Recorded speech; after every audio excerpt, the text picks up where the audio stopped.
Indians માટે foreign travel બન્યું છે એકદમ ઈઝી અને ટેન્શન ફ્રી, કારણ કે સાઉથ ઈસ્ટ એશિયાના 4 લોકપ્રિય દેશો મલેશિયા, ફિલિપીન્સ, પલાઉ અને શ્રીલંકા એ હવે ભારતીય પ્રવાસીઓ માટે વિઝા રૂલ્સ એકદમ રિલેક્સ અને ટેન્શન ફ્રી કરી દીધા છે.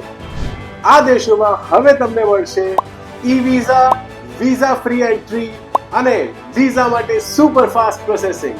ટ્રાવેલ બુકિંગ વેબસાઇટ્સ પર ભારતીયો દ્વારા હોટલ સર્ચિસમાં નોંધપાત્ર વધારો જોવા મળી રહ્યો છે, જે દર્શાવે છે કે હવે વિદેશ યાત્રા માટે લોકો વધુ એક્સાઇટેડ છે અને હવે ફોરેન ટ્રીપ પણ છે વધુ પોકેટ ફ્રેન્ડલી અને ટેન્શન ફ્રી. એટલે હવે ફેમિલી સાથે ટ્રીપ હોય, ફ્રેન્ડ સાથે ગ્રુપ ટૂર હોય કે પછી પોતાનું સોલો ટ્રાવેલ પ્લાન, દરેક યાત્રા બનશે વધુ સરળ, ઓછા ખર્ચમાં અને વિઝા પ્રોસેસ પણ વધુ સિમ્પલ. તો હવે પાસપોર્ટ તૈયાર રાખો અને કમેન્ટ કરો તમારું ડ્રીમ ડેસ્ટિનેશન અને સારથી વિઝા સાથે પ્લાન કરો તમારી નેક્સ્ટ ફોરેન ટ્રીપ.